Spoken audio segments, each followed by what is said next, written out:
So hi, hello and welcome again, Microbehunter here, and today I'd like to answer a few questions that I received from some of you, my viewers, either per email or also in the YouTube comments section. And I'd like to give you my take on these questions. As a matter of fact, I've got 1, 2, 3, 4, 5, 6, 7 questions that I'd like to address today. Short questions, but sometimes the answer is a little bit longer. Yes, I'm just going to simply start right off, and here's the first one. Hi, Oliver. I'm kind of slipping out of my hobby microscopy. Can you please give me any tips on not to quit microscopy? Well, that's an interesting one. And as a matter of fact, it is a question that I've already received before. It's not a new one. There are people out there, enthusiasts, hobbyists, who have started the hobby maybe with great enthusiasm, and after some time, all of a sudden, interests start to wane off and other things become more interesting. And maybe there's even a little bit the fear of losing a hobby, and you end up doing it less and less, and then sooner or later you end up not looking through the microscope anymore at all. So what is there? What can you do that can keep you motivated?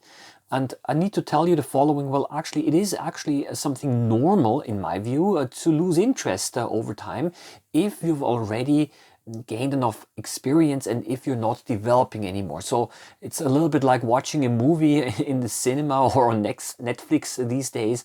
The first time it might be interesting, but if you keep on watching it over and over again, the most interesting movie is going to start to become, boring and dull after time. And I think it's similar maybe also with microscopes. If you keep on watching the same things over and over again, and then essentially you already know what to expect, and then maybe things are not quite as interesting and exciting as they once used to be. And for this reason, I do have a few recommendations, and one of these would be try to find an area of specialization within the field of microscopy. So for example, maybe you have certain areas of interest. Maybe you would like to observe pollen under the microscope, or hunt for tardigrades, or I don't know, a variety of different microorganisms that you want to specialize in. And if you observe them, try to find them, document them even, maybe take pictures of them, then you have certain goals that you can set, and you can become an expert. So what you're doing, or what you have to do is maybe you have to increase the bar a little bit, the level a little bit, and keep yourself challenged and actively learning. Because I think this could be one of the reasons that you lose interest is because you've already reached the plateau, and you've already kind of achieved all of that, what you can achieve, at least within your area that you've been doing so far. So you have to expand your horizons a little bit. There are, of course, also online communities that you can interact with. You can share pictures with them. And if you feel that you're kind of part of a larger community, then this can also keep you a little bit motivated. I will tell you the following. What I'm doing is I'm making YouTube videos, and I'll be honest with you, if I had not found that area of applications, I probably would also have, microscopy probably would have also been less of an incentive for me.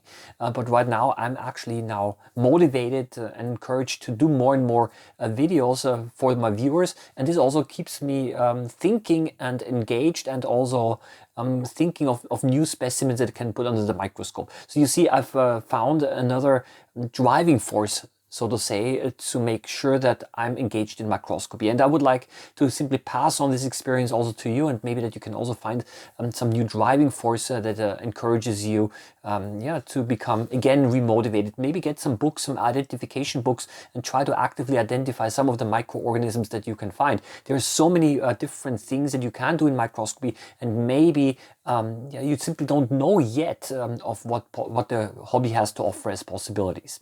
Okay, but I would like to move on. I did make a separate video on precisely that same topic. You can actually see the link in the description below if you're watching this over YouTube. So, can you please take a look at a sample I have? This is the second question, and I'm going to shock you with my answer.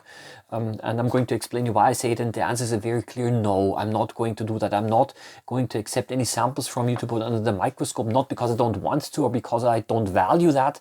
As a matter of fact, I do feel honored, but the reason why I do not accept samples is because there might be some legal consequences. So you have to understand that if you're sending samples across the world, there are sometimes import restrictions for biological material. So if you're sending, let's say, certain plants around the world, that's not allowed all the time.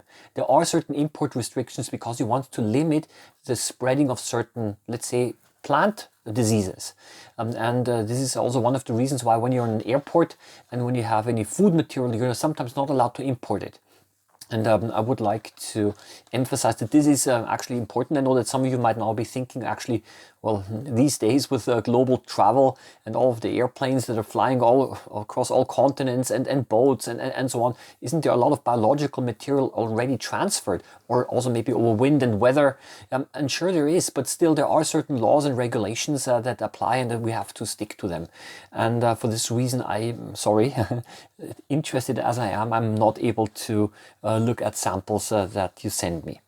I love your videos, sir. So obviously question number 3. I love your videos, sir. Keep up the good work. Okay. Oh, can you add the different magnifications in your videos in the corner? This is an interesting question, and it is indeed correct that in my main YouTube channel, the Microbehunter channel, where I present specimens that I find under the microscope, I rarely, if ever at all, include magnifications in the corner. And the reason is because those magnifications can be misleading. And they do take also a little bit of effort to make, but they can be misleading because the magnification that I put into the corner of the videos, what should this represent? The magnification of the objective or the total magnification on your screen, which depends on your screen size, by the way, or what should it represent? And even if I put now the objective magnification into the corner, sometimes label it with, I don't know, 10 times objective, then it does not mean that you're going to see it exactly the same way as I, because the field of view depends also on the sensor size of the camera and also on the resolution of the camera and on a variety of factors as well. So even if you use the same objective, you're probably going to see it at a different magnification. And to add another level of complexity here, it is also like this that I sometimes use digital zoom in the video editing program to zoom in into the image and into the video, simply to make sure that the specimen fills the whole screen, because I want to get a nice, I want to show you nice videos. And then this changes again the magnification. So the only really meaningful thing for me to do would be to include a scale bar, and in the scale bar we would then say, I don't know, 10 micrometers. But then what does this tell you? Okay, scale bars are meaningful, but then again, they don't really help you a lot either. Very abstract. What's 10 microns? Is this big? Is this small? If I tell you it's 100th of a millimeter, what does this tell you, right? So I would like to simply emphasize here is that most of the videos that I make, you can also, I make using my 10 to 60 times objective, and this is also a magnification range that most microscopes are able to cover anyway. And of course, I have to say, I also made videos on this very topic. But let's move on. What do you think of the dipple microscope, the DIPLE, the dipple microscope? And I have to tell you, I didn't know what the dipple microscope is. I had to do a little bit of research. It is a microscope that can be connected to your mobile phone for microscopy. And what do I think of it? Well, I think every microscope has its applications, and I'm also quite sure that this microscope has its uses. It is not a microscope that I have, and I just have to say, more from the technical aspect, if it has uses and if it's useful, then please use it. But we've reached already the resolution limit with those microscopes that are, with the standard microscopes. And if you really want to get the best image quality, then you need a condenser, then you need proper objectives, and in order to get the best contrast as well, it doesn't work over cameras. You have to actually look through the microscope yourself, and this will actually give you also the best and most impressive and clear image. So generally cameras, even if they're pretty good these days, cannot really reach the image quality as looking directly through a microscope. Yeah. So basically, what's my opinion of this of the dipple microscope? Sure, use it by all means. It will have its area of applications, and it's small and portable. And maybe I'm going to have a closer look at it myself. But I think, yeah, it really depends what you want to look at and what your objectives are in the hobby. And no microscope is perfect. Neither is the one that I have. Neither are the ones that I have, because every microscope, to a certain extent, is a compromise in one way or the other. Okay, very good microscope and large microscopes are not portable. They're expensive. Small microscopes might be portable, but might lack other features. Yeah, every microscope is a compromise, and it's important simply for you to know what your own expectations are and what your own goals are, and then of course you can choose a microscope accordingly. So I'll move on now to the next question here. Can you do a video about how to become a microbiologist, please? Oh, this is a long one, and I'm going to quickly answer the question. The short answer is, well, all you have to do is you have to get some training. One possibility is to do a bachelor's or master's degree at university. There are also some colleges that offer that. You can also maybe do other training programs. Yeah, I know that in the laboratory where I worked, there were also people working there that did not study, but were specifically trained to do routine laboratory work as well. So again, here it depends quite a bit on yeah, what is available in your area concerning education. However, I also want to say that, and that's maybe a little bit, I'm not saying necessarily a downside, but something that sometimes is not always sufficiently considered. Like in research, if you've got the training, you're very much bound to a laboratory and research infrastructure.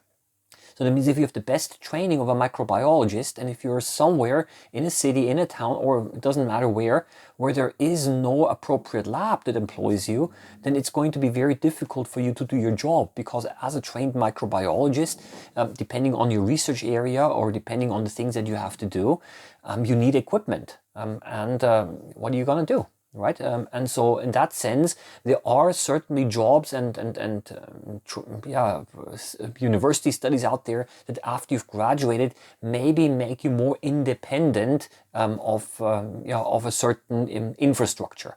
You know, hospitals, of course, are in many places, so that would of course be a possibility that if you want to work as a microbiologist in a hospital, maybe doing quality control or hygienics, maybe, then of course the possibilities are much better. But if you have a highly specific research interest or research field, sometimes maybe even trained with specific equipment that might not be available everywhere, well then I have to tell you it's going to become a little bit more difficult. I'll give you an example here from my own life. When I graduated with a master's degree in microbiology, I got an offer for a PhD program. And of a university professor. He approached me himself, and if I do not want to do a PhD with him, and I was of course happy and honored.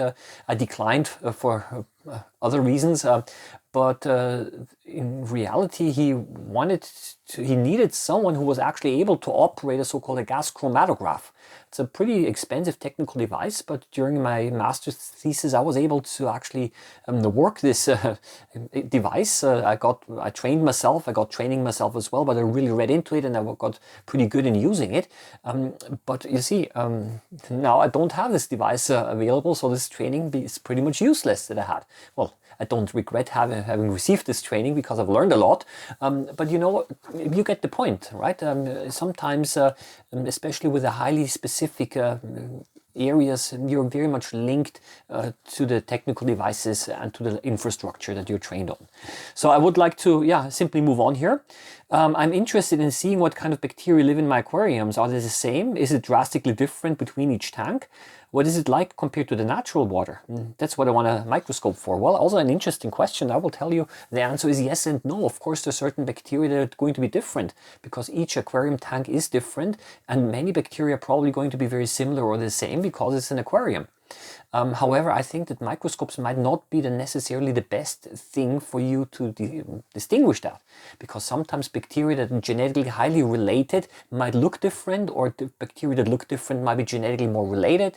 It depends very much on the specific species of fish that are present. There are a variety of parameters that influence that. ultimately I can already tell you what the answer is. The answer is going to be, there are going to be many bacteria that are the same and many of them that are going to be different. And if you really want to figure it out, then that will tell you a microscope's not going to help you very much. You actually have to do a DNA study. You have to simply go into the environment there, and you have to get a sample and you have to make a direct DNA analysis to determine which bacteria are there, because not all bacteria, or only a small fraction of bacteria, can even be grown in a laboratory for further analysis. So what you have to do is you have to directly analyze the DNA. But I think maybe this is not the main question anyway. You just have an aquarium tank and you would like to observe what's there. And I will tell you there are many things that you can observe, diatoms, algae, and so on.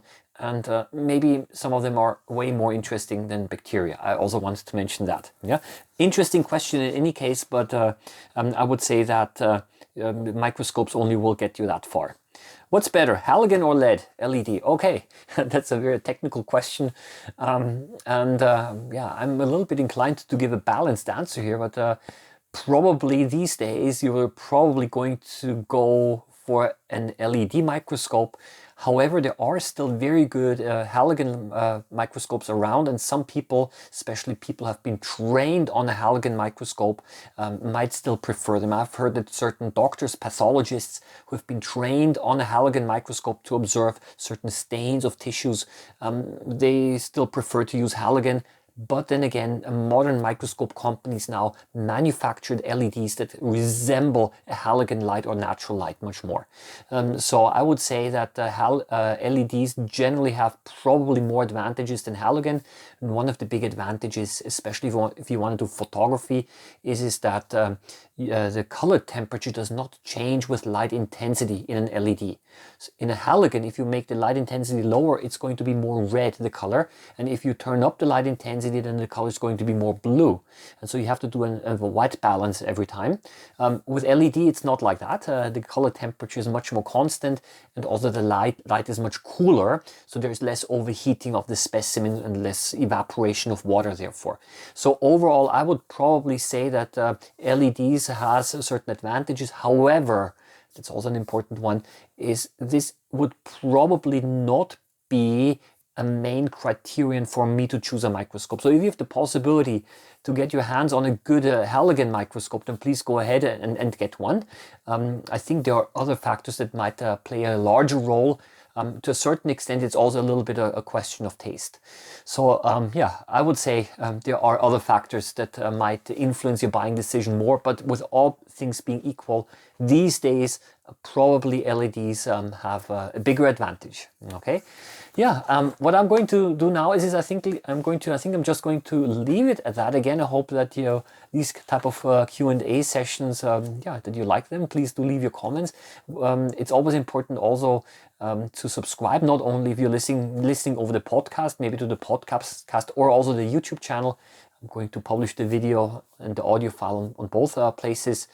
And yeah, I think I wish you all the best now. I'm happy microbe hunting as always, and see you around next time. Bye bye.